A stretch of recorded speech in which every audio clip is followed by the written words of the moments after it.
Hello, my name is OBA, Oyinlola Bukky Akande, and I'm excited to be coming to you this moment talking about the new release coming up, the lenses of life and beyond ordinary. Why am I excited? I'm excited because on this particular occasion, we have the privilege of having other authors that we're working together and to produce this great book that we believe is going to bless, transform, empower, and enlighten. And right now, I have in the studio with me an amazing lady, a woman with great passion for people, a woman that loves to see many lives being empowered and enriched. Her name is Floris Lyman. Floris, you are welcome. Thank you for joining me today. Could you please tell the audience who you are and what you do? Thank you so much, OBA. Thank you for the privilege to be here. I'm very grateful. Hi, viewers. So my name, like she said, is Floris Lyman. I am a deputy head of learning. I work in a secondary school in the borough of Newham. I am an author of two books. Previously, Don't Judge Me, I'm a Single Parent, which is the very first one. And also The Resilient Woman. And both books can be found on Amazon. I am also a chat show and event host. I am a networker. I am a charity ambassador. Wow. And I love anything that has to do with welfare, supporting families, women, encouraging. I'm an encourager to people using their gifts and talents. Thank you. Plus, anyway, before I forget, I am an addition to this upcoming book. Yes, that's cool. Oh, wonderful. Thank you so much, Flores. Thank you. I'm glad you mentioned that you have also contributed to this upcoming book, Beyond Ordinary and the Lenses of Life. Could you just tell us, just in a nutshell, what the people should be expecting in this book that has been your contribution to it? So, what you are likely to find in this book from me is around the theme of gratitude and, appreciating the things that maybe we don't really get to put value in. Just it can be appreciating your loved one, appreciating the times where you've come out of certain situations that you never thought you can come out. It might be just appreciating even the very Gift of life. gift of life. So that's what my topic is around, and there is some, life experiences, some life testimonies in there. I don't want to give you everything, so I want you to read it for yourself. But my theme is around that. I'm not taking the little, appreciating the little things around us. It can be, your family is not little, but I guess you understand, my concept about appreciation for life, appreciation for your family members or appreciate the now and not leave it for tomorrow. So it's centered around that. Yeah. Beautiful. I love that. Is it possible for you to share one of the stories? Because I remember that earlier on you mentioned something about the war and your dad beat. Is there any story like that you could share with us this afternoon? Yes. So this extract is actually taken from the book that I myself am working on, releasing, which is on gratitude and an exploration of how we can appreciate the little things, the daily moments in life. So you might find this in there where I mention about my dad being hung on the gallows. He was charged for treason. I'm not sure if this is in there, but if not there, you might get in the other book. Yeah. But I think it's one of the examples. And for some reason, the rebels came into Sierra Leone. This is when the war was about to finish in Sierra Leone. And my dad, because he had worked under a particular regime, he and many others were put into prison.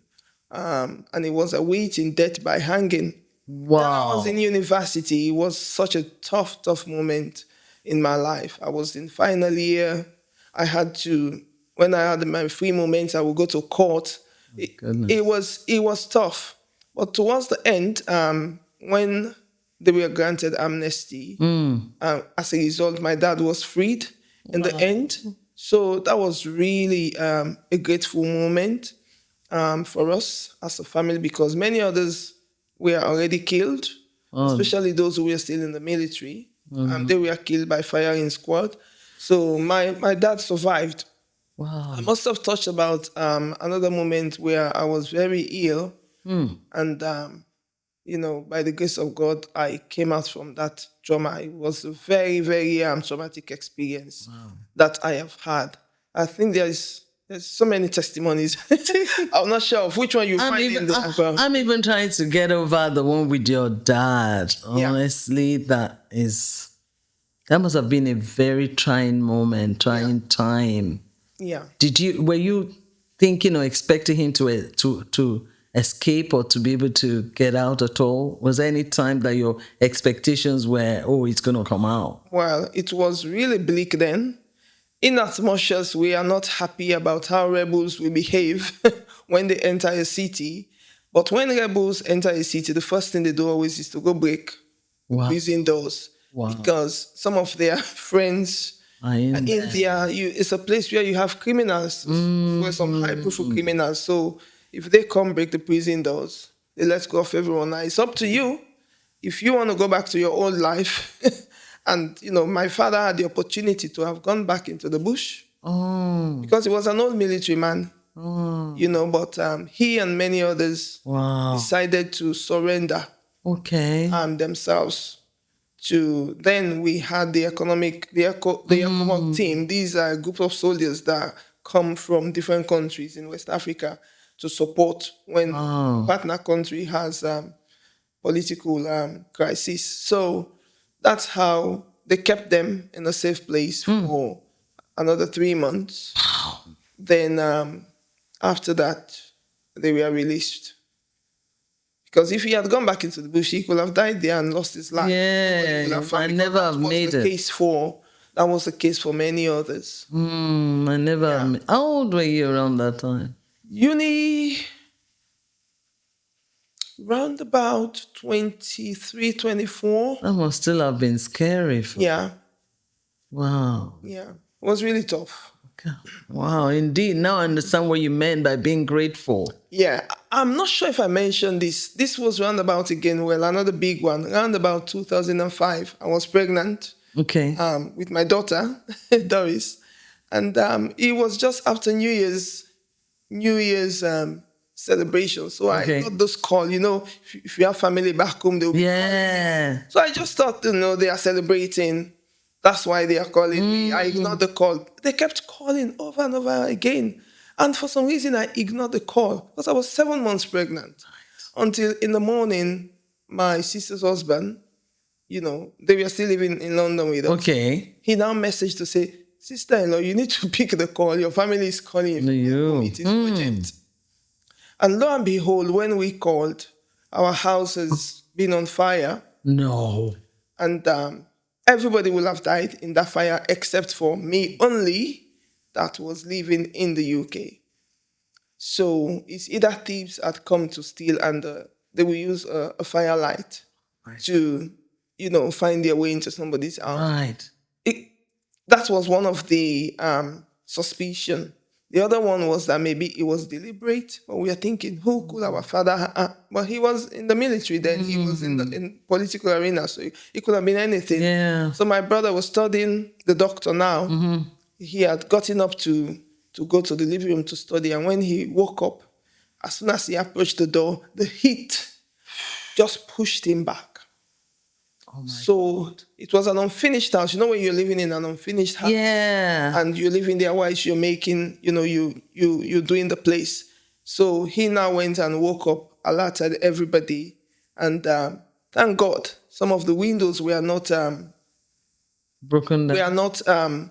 no, they didn't have Locks. all the complete locks. So my sisters, others were able to escape. But obviously, parents are quite older, so they were unable to escape on time. By the time my father wanted to leave, the doors were shut already. Same with my mom, they collapsed. They were both in their, you know, everybody almost gave up on them except for one man that came and said he was a strong man. He would go and get them out from the fire. By the time they laid them out, they were like roasted, especially my dad, Oh my God. So they took them to an emergency hospital where they tried to resuscitate them. My mother, I think after a month, my mother came out, but my dad was there for months. And he's 80 now, praise God. But Survived. still, he still suffered the effect of that result of having acute bronchitis because his chest was completely black because of the smoke inhalation. But what's the testimony out of this? No matter the pain, because life should have gone, but the property went, we were able to move my property somewhere else, But everybody survived then. Otherwise, they would have gone. Wow. Just like that. So that was another thing I was really grateful for. Especially at that time, I was just 7 months pregnant. Wow. And thank God you didn't lose the baby. Yeah. No. Stress. No. Yeah, because some people could have lost the baby. It could have been double tragedy. Oh my goodness. Thank you for sharing that. And I'm sure somebody is listening and wondering, did you really survive that? And how did you find yourself to still be grateful with all that you went through? And I'm sure someone is trying to ask that question. How can one be grateful with all of that? You don't know what I'm going through and you're telling me to be grateful? Could you tell somebody why they need to be grateful, please? So, well, it depends. I will say maybe not everybody listening to this comes from the angle of a believing perspective. When I say believing perspective, for me, that's one of the things that have helped me, my faith. That's what has helped me. Your faith. My faith. Again, the scripture says, give thanks. It says, in everything, give thanks because it is the will concerning us in Christ Jesus. So it's like, whether the situation is there or not, we have to be grateful because even in the midst of that pain, there is still one thing. One thing, the house went, my family became homeless. Thank God somebody blessed us with another home. Wow. For another 2 years. Look at that. So without rent. Wow. This is in Africa. Amazing. Somebody bless you with a home without rent for 2 years. For 2 years. So no payment, no fees, no. Have to be grateful. Charges. Have to be grateful because some people, nobody will live to tell the story, especially during the war. So when people's houses were being burnt, you had an entire generation inside there that never made it out. So if we were out, and to the extent to which my father was burnt, the man is still alive up to now, that we've forgotten the pain. So as a result, we give thanks. So I think, again, it's a good habit to have.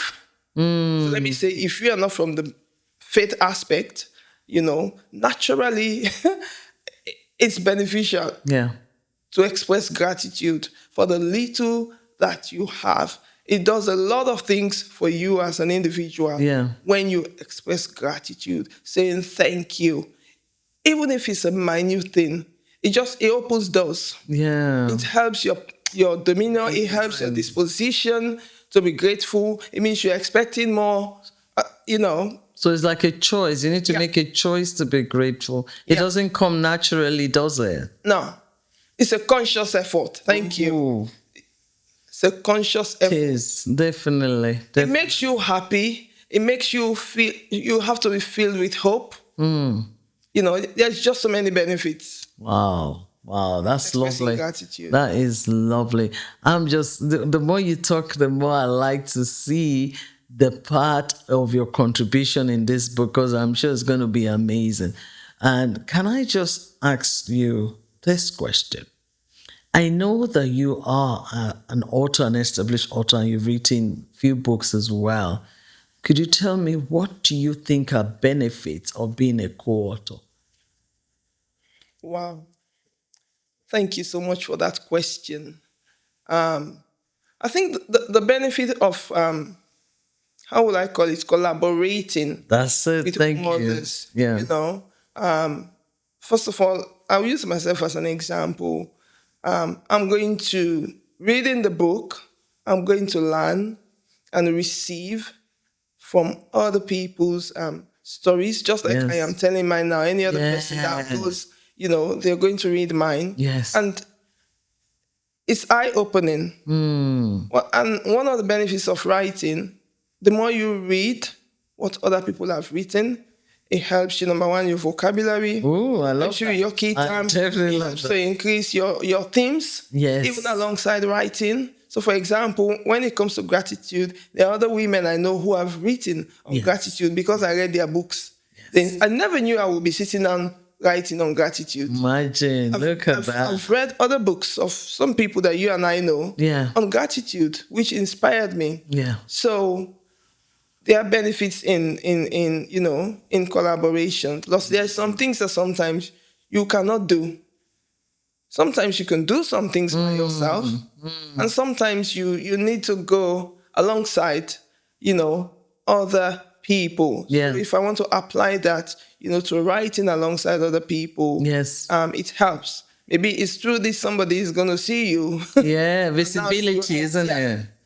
it? Some of us will never be visible. We're always hiding, but now Yes. you are here amongst other people. Yes. Your photo is attached to Yes. towards other people. It helps. Amazing. Amazing. It's a privilege. I know at some point I was like, oh, I am busy, or I had other factors. Yeah. And that's Justifying prevented factors, me actually. from. Yeah. Yeah. You might have a factor. Yeah.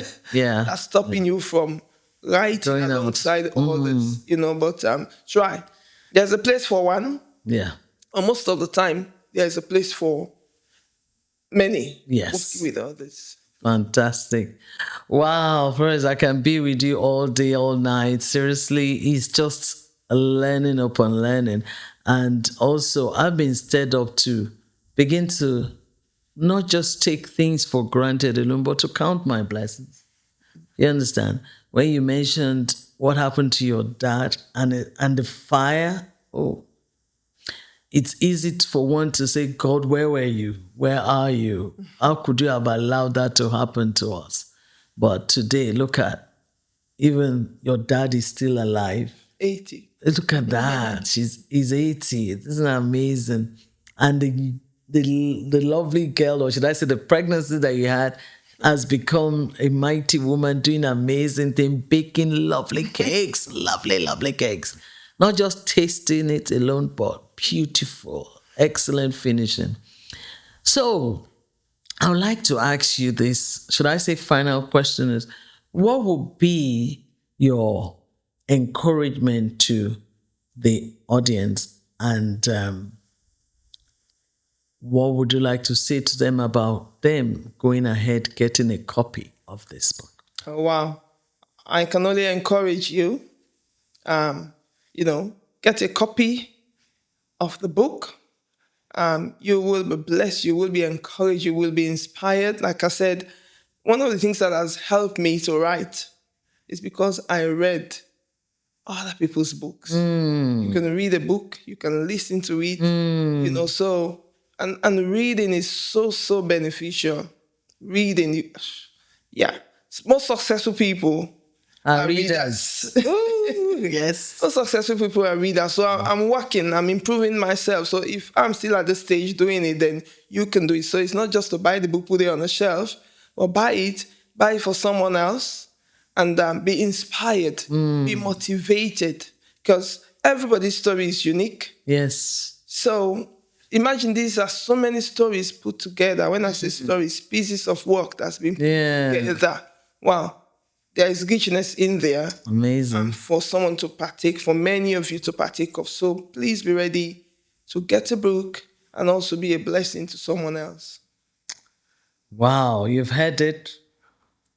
Be part of it. Get yourself a copy. Be a blessing to somebody, because when you read, it helps you to become a better leader. Readers are leaders. We've heard it many times. So I want to encourage you to take time to stop. As this book comes out in the next few weeks, get yourself a copy and You be blessed that you did. So I want to say thank you, Floris, for joining me. Thank you so much. It's been an amazing time with you. Thank you. So connect, collaborate. It's time to influence.